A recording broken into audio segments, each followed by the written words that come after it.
buenas tardes a todos. Bienvenidos a otra sesión más de este conversatorio que realizan Opus Artis y la Isla de Minerva, llamado Creatividad, Filosofía y Letras ante los tiempos de pandemia.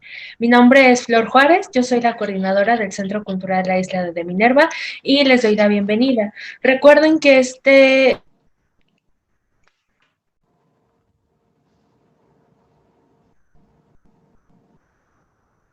conversatorio de 5 de agosto y se va a realizar cada a las 6 hasta el jueves 10 de septiembre, entonces los esperamos. Y bueno, la conversación que nos toca hoy, la charla que nos hace favor de acompañarnos el maestro Luis Fernando Serna, se titula La soledad como acto creativo, el arte en cuatro paredes. Les voy a presentar un poco de lo que ha hecho el maestro. Él es licenciado en Historia del Arte en el Centro de Cultura Casalam y en Letras Hispánicas en la Facultad de Filosofía y Letras en la UNAM. Además, estudió una maestría en Estética y Práctica, la Historia del Arte Contemporáneo. Además, también una maestría en Filosofía. Ambas en la Universidad de París 8. Se ha desarrollado en las áreas de investigación en el Instituto de Investigaciones Filológicas de la UNAM y sus principales líneas de investigación son la relación entre la literatura y el arte en los siglos XVII, XX y XXI en América Latina, así como la unión que existe con la filosofía francesa contemporánea.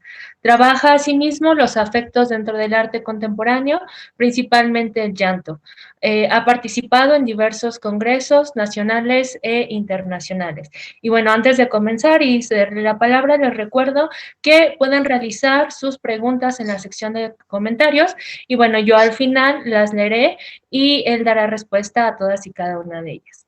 Y bueno, sin más, los dejamos en manos del maestro Serna. Hola, buenas tardes. Pues primero que nada, muchas gracias por estar aquí. Espero que sea de su agrado esta pequeña charla en este conversatorio que propuse y que es un tema que me interesa específicamente, que es aquel de la soledad. Entonces voy a leer un poco lo que escribí. Después, bueno, ya tendremos las preguntas, ¿no? Hice una pequeña presentación. Entonces, empiezo. La primera pregunta que me viene a la cabeza al hablar sobre la soledad, y más aún en un conversatorio, es, ¿cómo tengo que hablar? A la primera persona, a la tercera, como filósofo, como artista, tengo que hablar de la soledad en la pandemia, o de la soledad que viví en París en el mes de marzo, en donde estaba prohibido salir. O tengo que hablar más bien de la soledad de los otros, de los creadores que hicieron de la soledad una forma de creación. De Nietzsche, María Zambrano, Margarit Duras, Julieta Campos. ¿Cómo, pues, hablo de una experiencia? Hablaré aquí, a forma de tanteo, de la soledad como experiencia de la creación, sea cual sea su forma, artística, filosófica, reflexiva. Para esto, tendré, primero, que hacer una diferencia entre eso que llamamos soledad a eso que llamamos aislamiento. Hannah Arendt hace una división de este sentimiento en su libro La vida del espíritu. Sin embargo, una traducción al español no resulta posible, pues las palabras que utiliza, si el loneliness y solitary, en español se utilizan como soledad. Dice Hannah Arendt, y cito, el pensamiento, existencialmente hablando, es un asunto solitario. Y ahí ocupa la palabra solitary, pero no aislado, lonely. La soledad es esa situación humana en la que me mantengo en compañía. Hannah Arendt. A partir de la división que hace Hannah Arendt, podemos deducir entonces que es posible estar en soledad acompañados.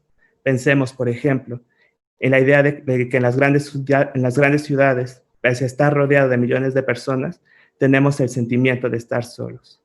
Y esto es precisamente lo que yo encontré en la pintura de Edward Hopper, en donde tenemos realmente estos dos tipos de soledad, por decirlo así. Por un lado tenemos esta soledad que sería la soledad en términos existenciales. Después veremos que es lo que Blanchot habla de la soledad en el mundo. También podemos pensar en esta idea sartreana de la nada y con esta metáfora que es necesaria y la nada de Paul no está ahí.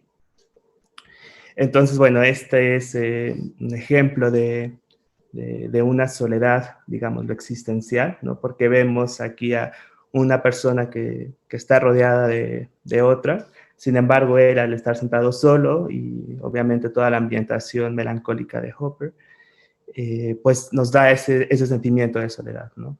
Y se compara con esta otra pintura, ajá, en donde vemos a una persona que realmente está sola, que está viendo por la ventana y que realmente podemos pensarlo aquí como aislamiento, ¿no? Eso mismo lo podemos pensar si trabajamos en el llanto, en la acción del llorar, porque también la acción del llorar realmente, performáticamente, siempre que lloramos, estamos de alguna u otra forma solos. No queremos que los demás se involucren con nosotros y ahí es una soledad existencial realmente. Vemos aquí, ¿no? Este performance de Antonia Bright que se llama Are You Okay? ¿Estás bien?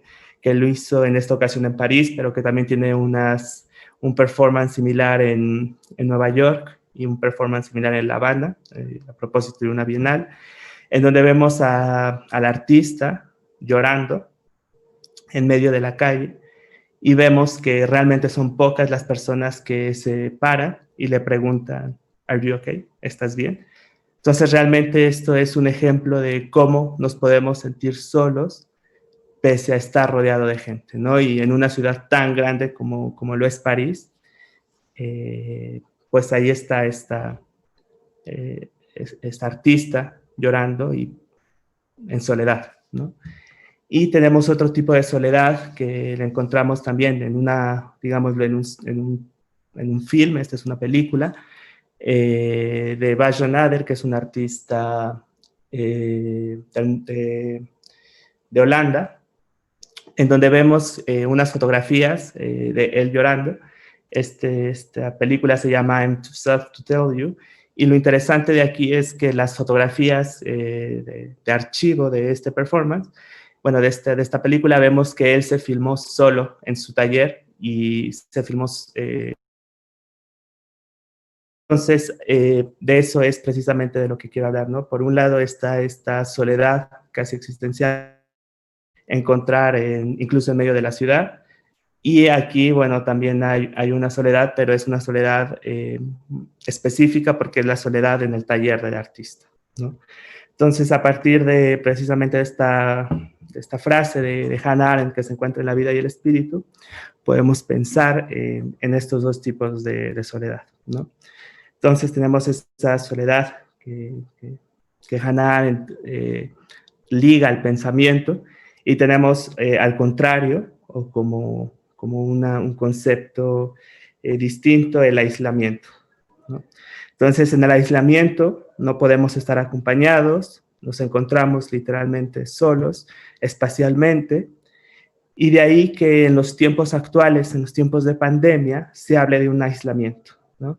Pues no tenemos contacto, no podemos tener contacto teóricamente con ninguna otra persona, por el hecho de que si yo estoy contagiado, pues contagiaré a los otros, ¿no? Entonces,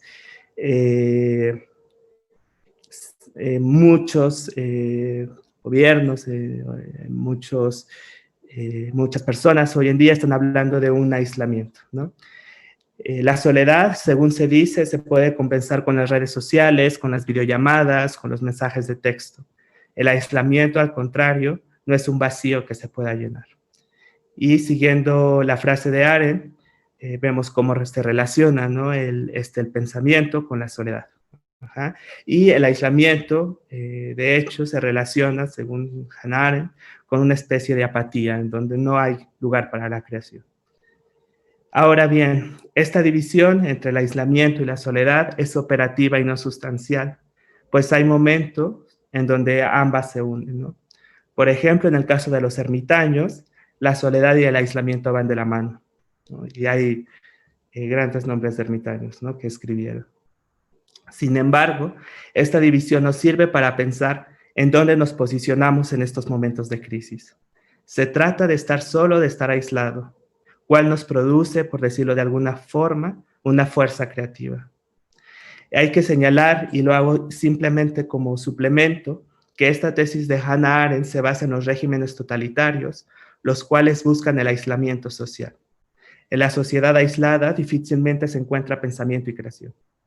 Así, esta idea acerca del aislamiento y de la soledad puede estar en el centro de una reflexión en torno a cómo los gobiernos del mundo están gestando o están trabajando con esta crisis.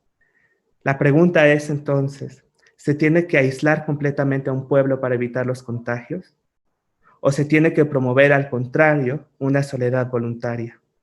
Y ahí creo que se encuentra una de las grandes interrogantes que se tienen que hacer en torno a esta crisis y la gestión, porque ahí podemos intuir, siguiendo a Hannah Arendt, cuáles son los regímenes totalitarios en el mundo que quizás disfrazados, pero están ahí. Y entonces, sin ir más allá, hablaré pues de la soledad y la creación, ¿no? De esta soledad como la de Bach-Yanader. Múltiples son los artistas, escritores y filósofos que ven en la soledad su primer paso para la creación. Maurice Blanchot, en su libro El espacio literario, divide en dos la experiencia de la soledad. Una la llama la soledad esencial, que corresponde a la soledad de la obra per se, y por el otro lado la soledad del mundo, que es un tipo de soledad que no solo experimenta el artista, sino que todos la podemos experimentar. Es eso que en otro momento llamé la soledad existencial, ¿no? Esta soledad, dice Blanchot, es cuando el yo soy, cuando el sujeto, se quiere afirmar sin nosotros. Esto trae la angustia existencial de la cual habla Heidegger, por el hecho de que el ser se encuentra, es absoluto, de que el ser es pura afirmación. No hay separación del yo al tú, ni del ser al otro. En fin, en esta soledad en el mundo hay pura soledad, ¿no? Hay ser, en palabras heideggerianas. Ahora bien, el creador trata de salir de esta soledad del mundo, separándose del ser, y precisamente esta forma en que se separa del ser es creando. Pero en ese momento, pero es con esta creación, cuando pone el punto final o la pincelada final, cuando experimenta otro tipo de soledad. Y esa es la soledad esencial de la obra de arte. Según Blanchot, cuando hablamos de obra, ya sea literaria o plástica, nos posicionamos en un terreno de pura afirmación, es decir, que la obra es. Así, cuando el artista termina la obra, ésta lo rechaza, pues la obra, repito, es pura afirmación, y deja la obra al artista fuera. Y nuevamente, este artista entra en una soledad en el mundo, con lo cual empieza su creación, ¿no? Es un bucle infinito entre el rechazo de la obra, la obra rechaza al artista, y el artista que quiere solucionar esta especie de soledad en el mundo. Sin este constante rechazo de la obra, sin este rechazo de la obra, pues entonces el arte tendría un fin, ¿no? Y ahí hay que recordar a Kant un poco, y es que el arte es una finalidad sin fin. Entonces, no, el arte como tal, pues no tiene un fin, ¿no?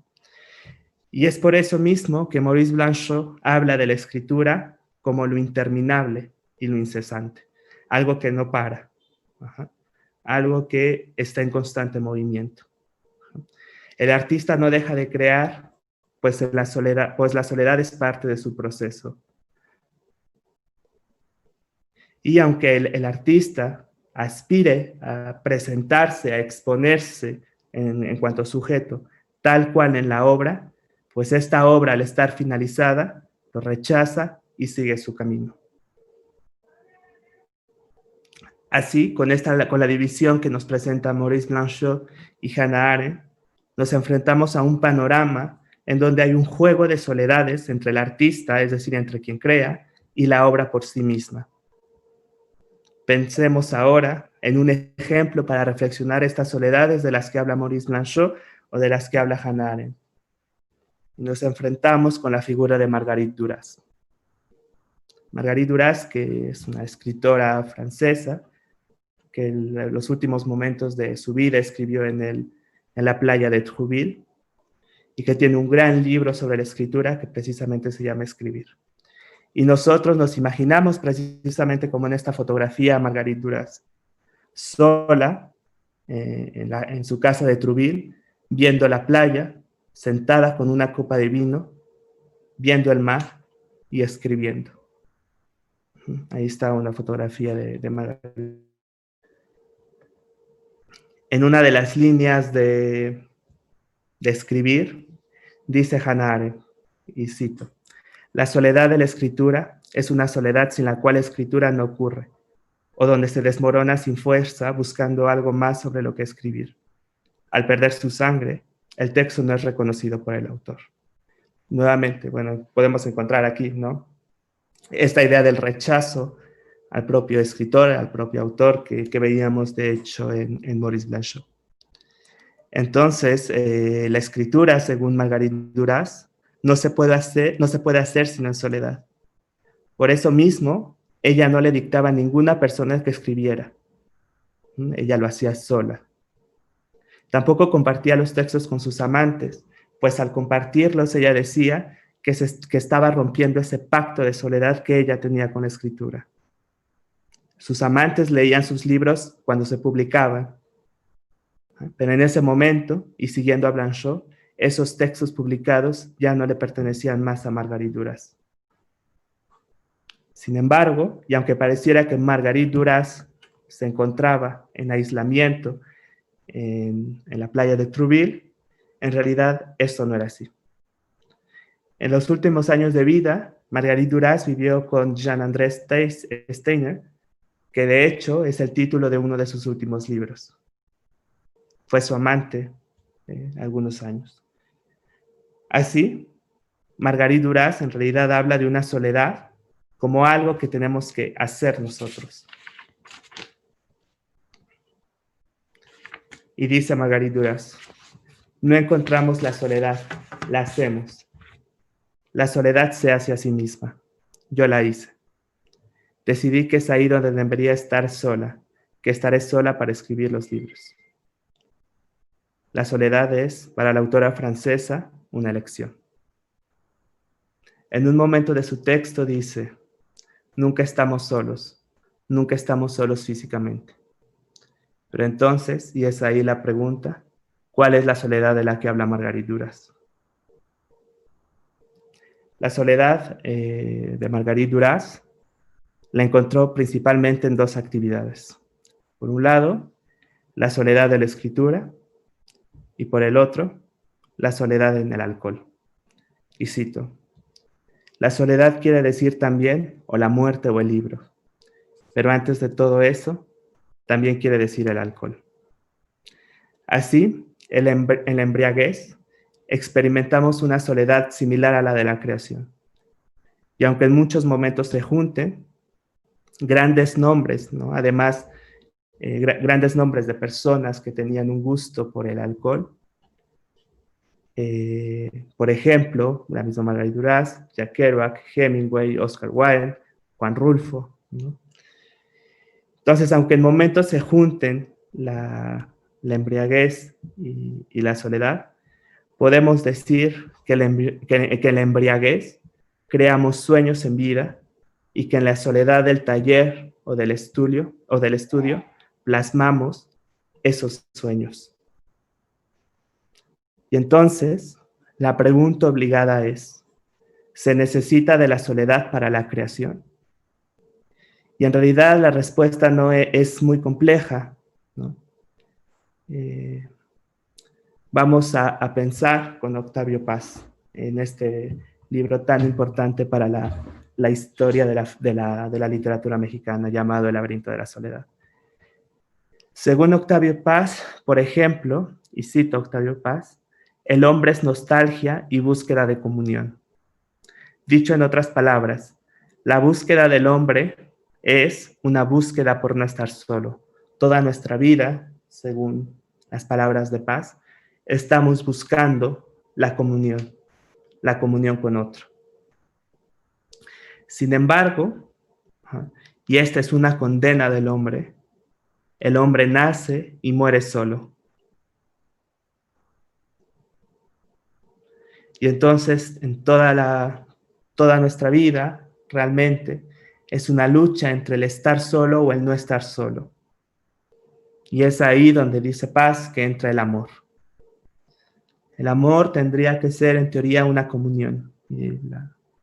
pues, la famosa comunión con Dios, ¿no? Sin embargo, al buscar no estar solo, pues todos lo sabemos, nos topamos con pared muchas veces. Y dice Paz, cito, las penas de amor son penas de soledad. Cierro cita. Es decir, que el desamor es realmente un sentimiento tan fuerte por el hecho de que experimentamos esa soledad de la que tanto habíamos querido huir, ¿no? Estamos regresando a la condena que tenemos los hombres. La experiencia de la soledad tiene para Paz, cito, un doble significado. Por una parte consiste en tener conciencia de sí, por la otra en un deseo de salir de sí. Esto quiere decir que en toda nuestra vida hay un ir y venir de esta doble experiencia, que por un lado es la conciencia de sí, es decir, yo sé que existe la muerte y yo sé que voy a morir solo, y por la otra un deseo de salir de esa condena, ¿no? Al tener una pareja, al estar con algunos amigos, en fin, ¿no? Y bueno, esto Paz lo llama una dialéctica de la soledad. Y entonces es ahí donde la vida es un laberinto de la soledad. Un laberinto en donde el fin último es precisamente el no estar solos, el estar en comunión. O por decirlo en otras palabras, para quitarle un poco su sentido teológico y metafísico, el final último entonces de la vida, de ese laberinto de la soledad, sería el estar enamorados, el estar ebrios, el estar con alguien. Para Paz, a diferencia de Blanchot, en la creación no hay una sed de soledad, sino al contrario, en la creación se va a buscar la comunión. Y cito este pasaje del laberinto de la soledad. La madurez no es una etapa de soledad. El hombre en lucha con los hombres o con las cosas se olvida de sí en el trabajo, en la creación o en la construcción de objetos, ideas e instituciones. Entonces, para Paz, realmente el acto de creación está del lado de la comunión y no de la soledad, no de este rechazo del cual habla Blanchot. Para Paz tendríamos que nosotros como creadores, o los artistas, los filósofos, tendrían que estar junto a su obra. Pero si pensamos ahora en estos artistas que nos demuestran su proceso creativo, y ahí podría dar muchos nombres. Por ejemplo, si pensamos en José García, el protagonista del libro Vacío, si pensamos en Julieta Campos, con su libro Tiene los cabellos rojizos y se llama Sabina, si pensamos en el grafógrafo de Salvador Elizondo, si pensamos en Marguerite Duras, pero no solamente en escribir, sino también en la enfermedad de la muerte, si pensamos en Bach Janader con I'm Too Sad to Tell You, o si pensamos en San Agustín escribiendo sus confesiones. Todos ellos, realmente cuando están nos están exponiendo su proceso creativo, todos ellos lo hacen en soledad, ¿no? José García en la soledad de su cuarto, Julieta Campos en Tiene los cabellos rojos y se llama Sabina, en la soledad de la playa, Salvador Elizondo, tratando de romper la soledad, pero finalmente estando solo, lo hace frente a un espejo y entonces escribe el grafógrafo, y San Agustín en su celda escribiendo sus confesiones.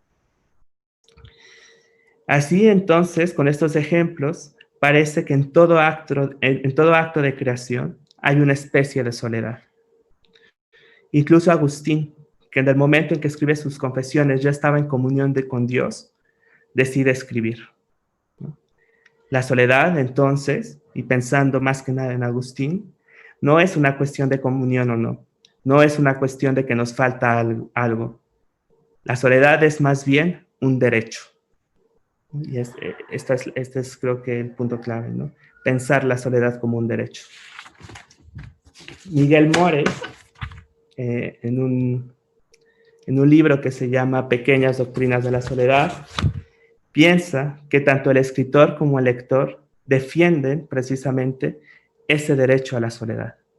Y cito, la cual fue una lenta conquista. Ahora, para Miguel Morey, precisamente este derecho a la soledad, las primeras formas en que el hombre pidió este derecho de la soledad fue con la lectura en voz baja. Es precisamente ese momento en la Edad Media, y por eso también aludía a San Agustín, es precisamente ese momento en la Edad Media en donde se empieza a leer en voz baja y entonces se empieza a leer en soledad, ¿no? Y entonces, por eso dice que ese derecho a la soledad fue una lenta conquista. Hoy no podemos pensar precisamente la literatura sin esa lectura en silencio, ¿no? Y entonces no hay literatura, por lo menos en el sentido moderno del término, sin soledad. Dice Morey, y cito, la soledad vive en su propio tiempo, y la escritura no parece poder cumplirse plenamente con tal sin acoger y acogerse en ese tiempo de soledad. Según Miguel Morey, creación y soledad van de la mano. No hay creación sin soledad, ¿no? Y posiblemente tampoco haya soledad sin creación.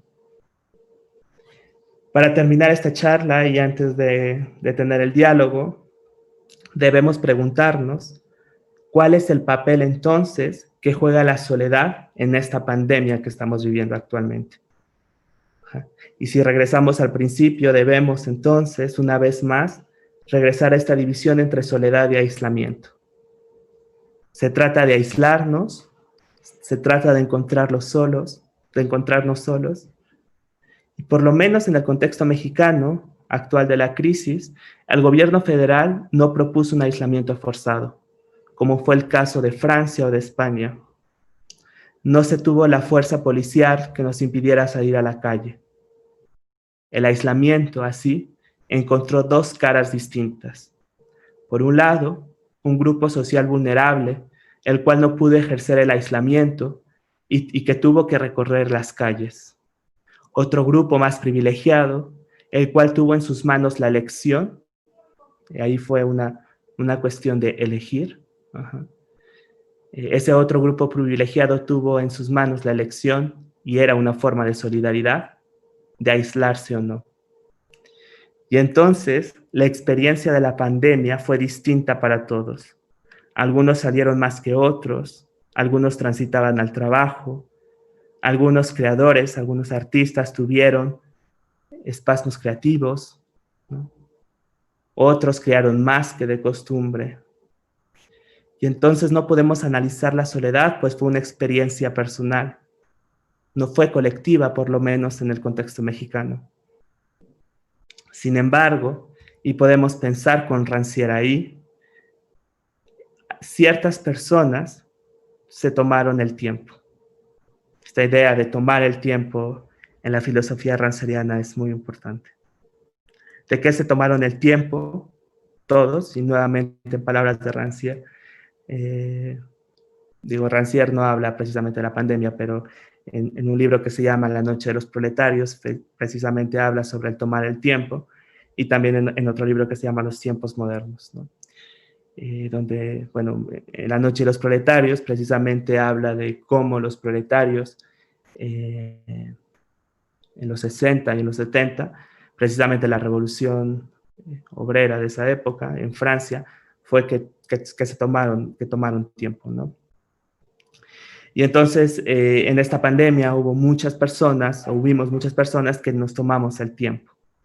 ¿De qué nos tomamos el tiempo? Nos tomamos el tiempo de ver las calles vacías, nos tomamos el tiempo de la introspección, nos tomamos el tiempo de la creación. Y es quizás este tomar el tiempo una de las cosas que más tenemos que reflexionar en la pandemia. ¿Qué significa tomar el tiempo y qué significa tomar el tiempo para la creación? Y sea cual sea la creación, ¿no? No solamente creación en términos artísticos, sino la creación como traducción, como reflexión, como diálogo. Así, y cerrando con algunas ideas de María Zambrano, pienso que hay que defender esa soledad creativa. no solamente en tiempos de aislamiento ni de crisis, sino como parte del día a día. Hay que darnos tiempo. Dice la filósofa en Por qué se escribe, cito, escribir es defender la soledad en que se está.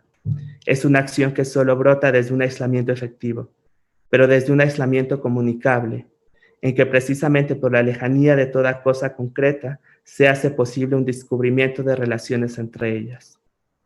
Y así, y con esto termino esta pequeña plática que hice sobre la soledad para, para sus preguntas.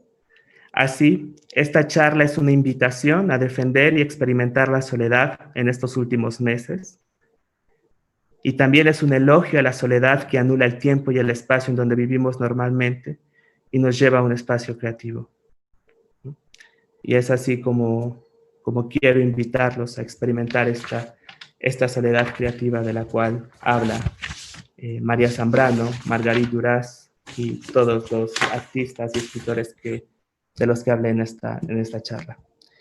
Muchas gracias y pues paso a las preguntas. Pues muchísimas gracias, maestro Serna, por esta charla tan interesante y también bastante emotiva desde el punto en que hemos vivido todos el aislamiento y la soledad. Y bueno, algo que mencionabas que es muy justo es los diferentes tipos de soledad que se han vivido en la ciudad.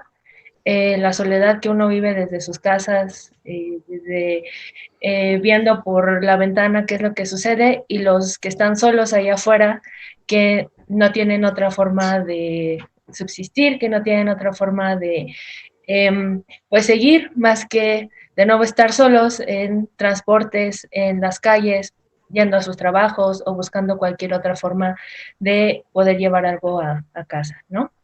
Y bueno, les recuerdo que si quieren realizar sus preguntas en los comentarios, mientras pues, podemos ir platicando un poquito más. Hay algo que de hecho me llamó mucho la atención de parte de esto que tú nos mencionabas, de la soledad, de estar todos juntos. Hay un libro que se llama El hombre caja, de un escritor japonés llamado Kobo Abe, que tiene una cita bastante interesante que habla sobre por qué siempre estamos pegados a las noticias, por qué estas noticias del fin del mundo nos atraen tanto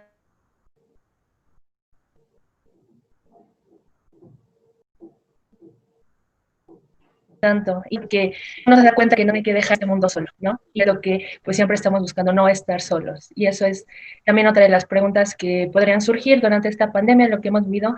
¿Por qué no podemos estar solos? ¿Qué es lo que nos pesa tanto de la soledad? ¿No? Y esa es muy buena pregunta y ahí quizás también Paz nos pueda ayudar, ¿no? Precisamente en pensar en esta idea del laberinto de la soledad, porque hay que recordar que es un libro que trata sobre la mexicanidad, ¿no? Surge en esta época de la literatura y de la filosofía donde se habla de la ontología del mexicano y precisamente es muy extraño que Octavio Paz titule a su libro El laberinto de la soledad, ¿no? Entonces, como si la soledad fuera una de las características, por decirlo así, del mexicano, ¿no? Y que esto tiene que ver también con lo que después se habla del mexicano como melancólico, ¿no? Con Roger Bartra y todos estos. Y precisamente Octavio Paz, ¿no? Va a decir que, como decía, que el hombre siempre va a buscar una comunión con alguien, ¿no? En el caso, bueno, de un contexto sumamente católico, pues podemos pensar que es la comunión con Dios, pero aquellas personas que quizás pues tengan otro pensamiento religioso, pues no van a buscar la comunión con Dios, pero sí la comunión con alguien más, ¿no? Con el otro. Y ese alguien más, pues podrá ser en su momento familia, ¿no? Pueden ser amigos, pero bueno, generalmente las parejas, ¿no? Amorosas. Y creo que eso es muy interesante, que es precisamente ahí donde podemos pensar por qué no nos gusta estar solos, ¿no? Y por qué siempre nos gusta estar acompañados. Y es algo que vemos desde algunas costumbres que quizás muchos tenemos al, por ejemplo, decir, solo voy a poner la tele para escuchar ruidos, para escuchar a alguien que está hablando, aunque no haya nadie, ¿no? Ujú. Y es precisamente pues este miedo a la soledad, y es precisamente citando a Paz, ¿no? Este laberinto de la soledad. Ok, bueno, muchísimas gracias. Vamos a pasar a unas preguntas. Gloria dice, la soledad es un privilegio para unos, una condena para otros. ¿Cuáles serían los temas propios de ambas soledades? Es muy buena pregunta, ¿no? Muy buen comentario. Sí, podemos hacer una lectura de la soledad como un privilegio, ¿no? Como si alguien tuviera el privilegio de la soledad en términos creativos, ¿no? Sin embargo, y es ahí tanto como nos puede ayudar Rancière, aunque Rancière no habla precisamente de la soledad como tal, pero sí del derecho a tomar el tiempo, pero aún más también con Miguel Mori, que es un filósofo español, en donde él dice realmente que todas las personas, podemos ejercer de una u otra forma el derecho a la soledad. Y ese ejercer el derecho a la soledad lo encontramos en muchas formas, ¿no? Por ejemplo, una es la embriaguez. Si nosotros decidimos tomar hasta embriagarnos, ese es un espacio también de soledad. El llanto sería otro espacio de soledad, ¿no? Este artista que está llorando en pleno centro de París está ejerciendo de alguna u otra forma el derecho a la soledad. Tenemos el derecho a la soledad, por supuesto, de creación, y es también de lo que habla Rancière en La noche de los proletarios, como los obreros de finales del siglo XIX, mediados del siglo XIX, ejercen precisamente el derecho a la soledad cuando salen de sus trabajos y se van a su casa a escribir, ¿no? A escribir poesía en este caso. Entonces, sí podemos hacerle esa lectura, digámoslo, de privilegio a la soledad, pero realmente es que todos, y esto es lo que ha mostrado de alguna u otra forma la pandemia actual, es que todos podemos ejercer de alguna u otra forma el derecho a la soledad. Y tan ejercemos así el derecho a la soledad que vamos en el metro, vamos en transporte público y vemos a un 75% de las personas con audífonos ejerciendo precisamente el derecho a la soledad, ¿no? Claro. Ujú. Bueno, muchísimas gracias. Pasamos a otra pregunta. Alfonso Orozco dice, en este momento de pandemia, donde todos estamos aislados voluntariamente o no, son momentos creativos, pero ¿basta la soledad y el aislamiento para esperar grandes obras?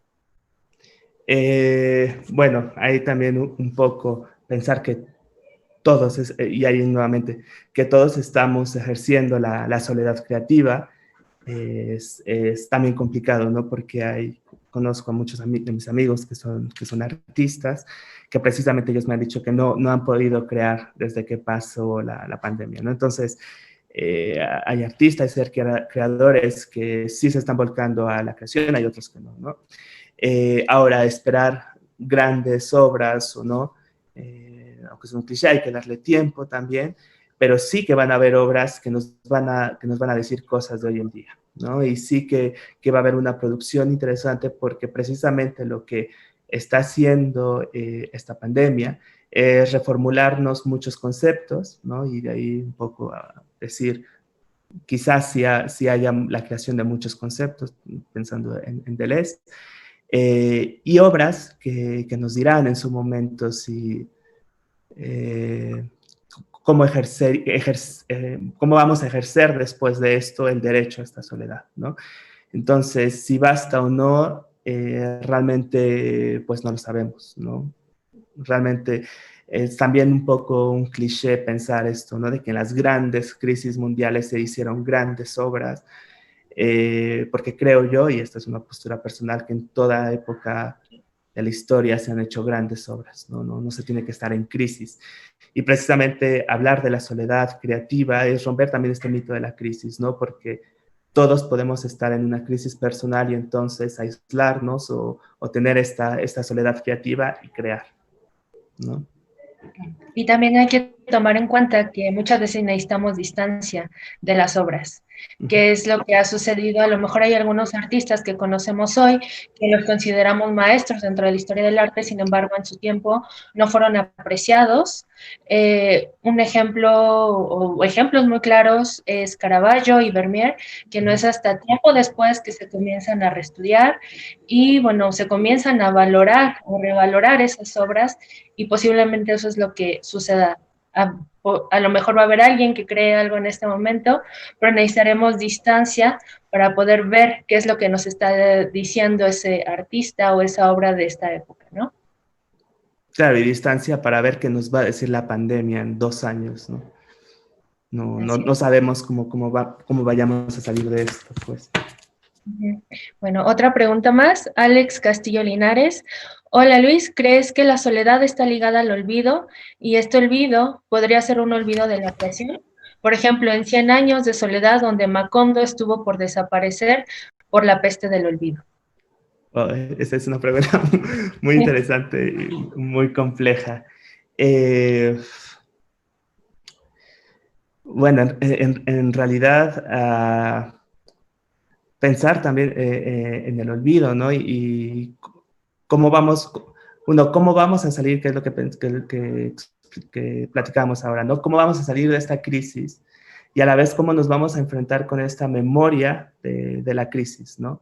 Ahora, la soledad, en realidad, y ahí la voy a unir también con la idea de embriaguez de la que habla María Zambrano, y por ende la idea del melancólico, ¿no? Porque si se acuerdan en este texto que al principio se pensó de Aristóteles y luego se supone de Aristóteles, en fin, en el problema 30, se habla del melancólico como el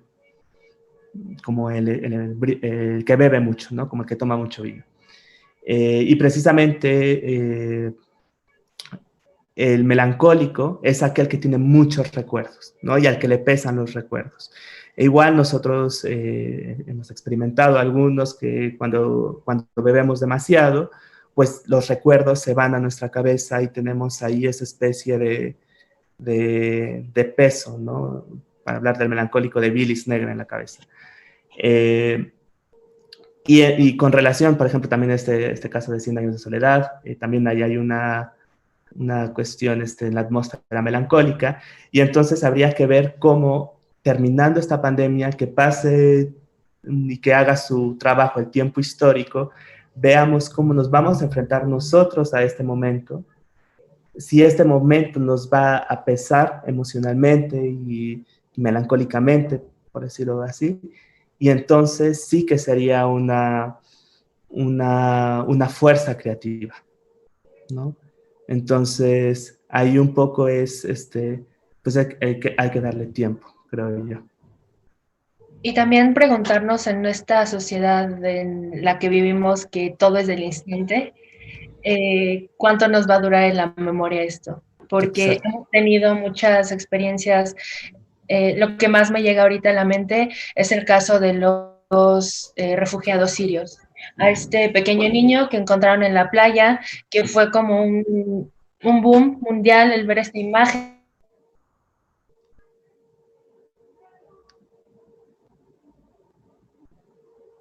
Apareciendo todo el mundo Te hacía de ella, trabaste, le Flor. preguntaba Te trabaste. a alguien, En el Sirio niño. Ajá, el niño, ajá, perdón, una disculpa. Ahora, este niño, si preguntamos o si tal vez le decimos a alguien si recuerda a este jovencito, pues será qué porcentaje de verdad lo recordaríamos, ¿no? claro, ahí también hay que ver cómo va a funcionar porque algo que es interesante y en términos también de la soledad aquí es que todos lo estamos viviendo aislados, pero finalmente es todo el mundo, ¿no? O sea, algunos países quizás más que otros. Por eso también yo señalaba en esta última parte de la realidad mexicana, ¿no? Que realmente en México no se vivió esa fuerza policial, esa fuerza del Estado, que por ejemplo yo personalmente experimenté en Francia, ¿no? Y claro que el enfrentamiento que tuve con la pandemia en ese momento fue mucho más brutal, mucho más complicado emocionalmente, y donde realmente ahí el gobierno sí quería aislar a la población. Y aislar quizás también en un sentido, como les decía, de desactivar la soledad creativa, ¿no? Entonces, habría que ver también cómo nos enfrentamos, porque creo que, y aquí podríamos pensar, ¿qué otro suceso mundial afectó la vida de todo el mundo? ¿No? Que eso es algo, bueno, todo el mundo estuvo en aislamiento o en soledad en cierto sentido. Así es. Continuando con las preguntas, Dania Montes dice, un poco siguiendo el desarrollo del tema, es la creación en soledad que no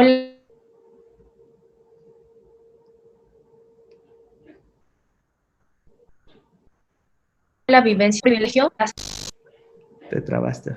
No escuché la pregunta de Dania.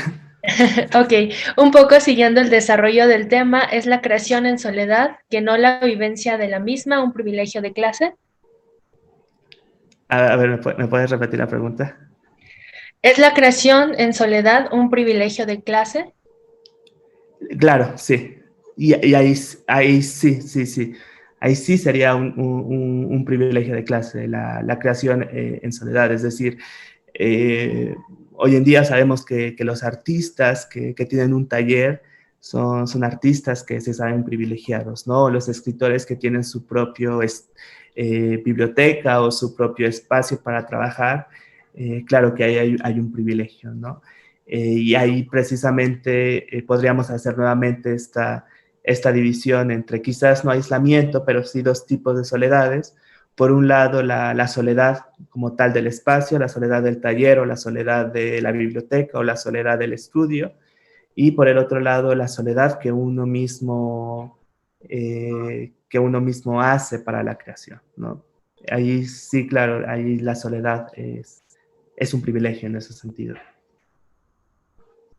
Ok, muchísimas gracias. Y bueno, de hecho, Vane Rojas, un poquito uniendo la pregunta anterior, siguiendo los cuadernos de la cárcel de Gramsci, no sería como tal un privilegio, sino un castigo. Aquí, ¿qué pasa con el derecho a la soledad? Esa es una pregunta muy buena, ¿no? Pensar en la cárcel como aislamiento, ¿no? Pero ahí hay muchas cosas a pensar, porque por un lado, pensar si realmente la gente en prisión está sola o no, o está aislada o no. Sabemos que en América Latina, en general, realmente las prisiones no están aisladas porque hay 3, 4, 5 personas en una misma celda, porque es imposible tener un espacio propio en esas condiciones. Y ahí sí que nuevamente, ¿no? Podríamos pensar dos tipos de soledad. Por un lado, la soledad, y es más, nuevamente regresando a Paz, ¿no? Esta soledad que pesa en el cuerpo, esta soledad, y de hecho Paz habla de la soledad como una experiencia del vacío, como una experiencia del vacío, y podríamos hablar de un vacío ontológico. Es precisamente esa soledad sí que pesa en el cuerpo, sí que pesa en las emociones, sí que pesa en la mente, ¿no?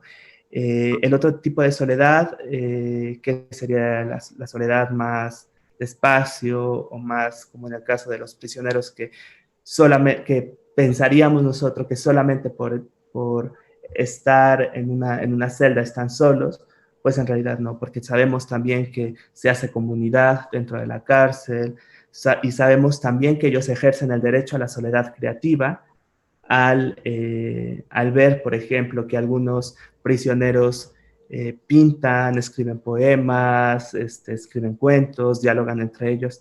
Ahí ya están ejerciendo su derecho a la soledad, digamos, lo más creativa.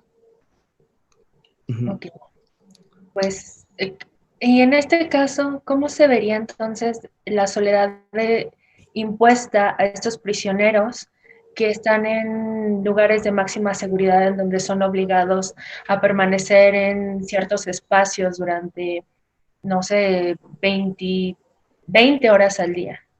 Claro, ahí la cuestión es diferente, porque ahí no estaríamos hablando de una soledad, sino lo que Hannah Arendt habló de un aislamiento total. Y entonces sería un aislamiento en donde se desactiva y donde se prohíbe, digámoslo, este derecho incluso a la soledad creativa, ¿no? Y que pensemos, por ejemplo, también en los regímenes totalitarios que existen actualmente, bueno, principalmente, y el más evidente es el de Corea del Norte, en donde donde hay un aislamiento total de la población, que lo que pasa es que se desactiva también de alguna u otra forma el derecho a la soledad creativa, ¿no? Y entonces ahí sería un ejemplo, creo yo, como también de estos regímenes totalitarios de los que habla Hannah Arendt, que tienden al aislamiento y entonces desactivan el pensamiento. Ok, bueno, muchísimas gracias. Bueno, Gracias. con eso terminamos. No sé si quieras dar algún último comentario. Bueno, nada más realmente invitarlos a ejercer su derecho a la soledad, sea cual sea la forma, no se tiene que hacer desde una creación artística, literaria o poética, sino simplemente quizás escuchar música, ver una película, todo esto que podemos hacer es ejercer de alguna u otra forma el derecho a la soledad creativa, y de ahí que llevemos el término, esperemos pronto, de esta pandemia hacia no una soledad existencial y aislamiento, sino a una soledad creativa, ¿no? Bueno, pues muchísimas gracias. Agradecemos a todos los que nos vieron, los que hicieron sus preguntas. Y recuerden que los esperamos el siguiente miércoles con la conferencia magistral de la maestra Roxana Elbridge Thomas. Bueno, eso es todo y que pasen Gracias a buenas todos. tardes.